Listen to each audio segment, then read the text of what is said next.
Noob D&D Dad here, and we are talking about my son's campaign that I am DMing for session 33. So the last session that we talked about, session 32, was the random encounter after the horror episode on the forest road. So session 33, we're now trying to reel it back into the book, back into this guy. So the idea is that they want to go to Falcon's Hunting Lodge, and then after that they want to go to the Woodland Manse. And the route they chose has a river crossing in it. So you see on the way to Woodland Manse where it forks, or to Falcon's Hunting Lodge where it forks, they decided that they needed a cross right there. And so I was like, you know what? Let's have a river crossing adventure. And I just kind of invented this again. And this is why I feel like being the DM is also playing the game, because I'm having fun inventing stuff around their choices. Because there's no way, like, this tiny little book, like, there's no way this could tell you everything you're supposed to do. So I've just been having so much fun making stuff up. So they needed to cross a river, and I decided it's time to have a river crossing adventure. And that the guy lives in a shack, the ferry driver, he has a little ferry and he lives in a shack, and he can ferry them across the river for, I decided, 15 gold. But there's a catch. They can't ferry all of them over at once, so they have to divide it up.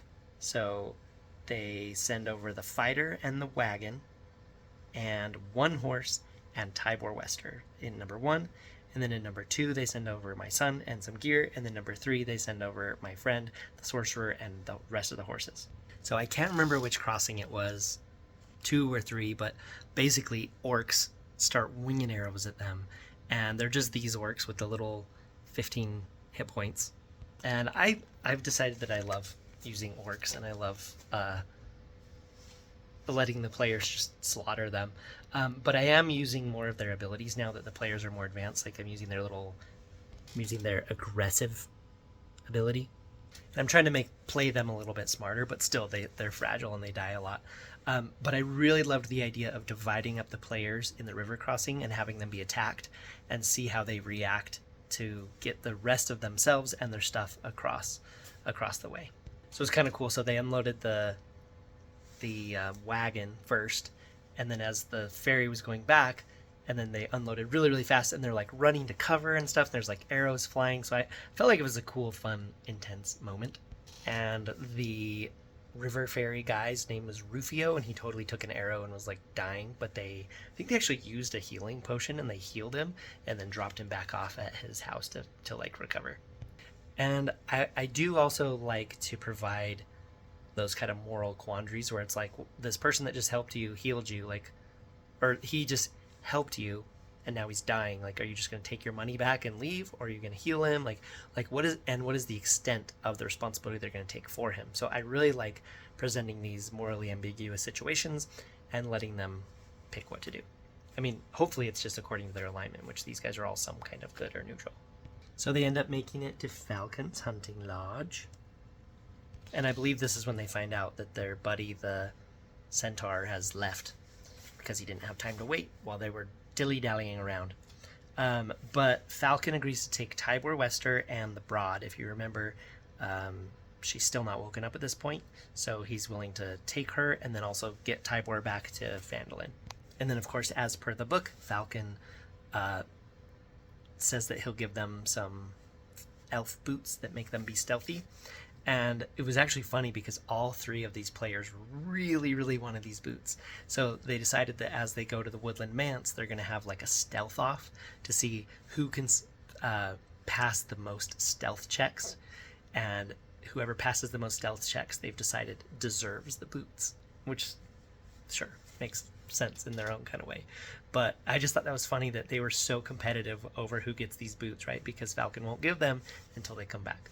So then they go to Woodland Manse, which is one of the hugest places in the book. I mean, like, look at all this content, right? Like, here's the map, but there's like most of the pages end, or most of the places end with just the 2-page, but like this goes all the way to here.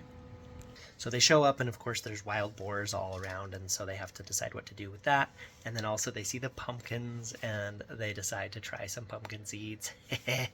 And I think my son ate too many. Let me see. Yeah, if they eat more than 5 servings in 1 hour and they fail the constitution, they get poisoned. So my son actually did that. He ate too many pumpkin seeds because it was healing him. So he's like, oh, I'm going to keep eating more. And then he failed the constitution saving throw and ended up being poisoned. So they actually kind of just went back into the trees and basically just rode out his poison. Then they were really, really sneaky around here.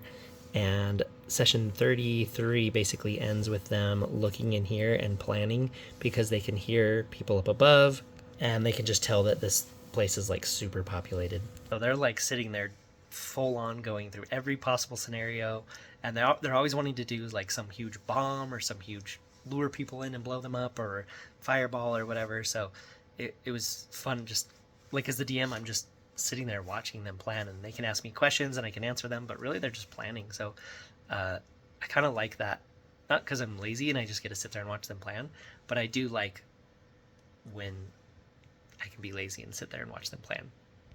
So anyway, once they get into Woodland Manse, it's a blast, of course, as it always is with these guys. But that will be for next time. So this has been session 33 with my son's campaign that I am DMing as a Noob DM. I'm also DMing for another group of Army veterans, and that one is going very specially. So anyway, let me know what you think. If you improv river crossings, or if you have groups that plan and plan and plan or whatever. But I love hearing your feedback and your questions and your answers for me, and I will see you on the next one. Bye.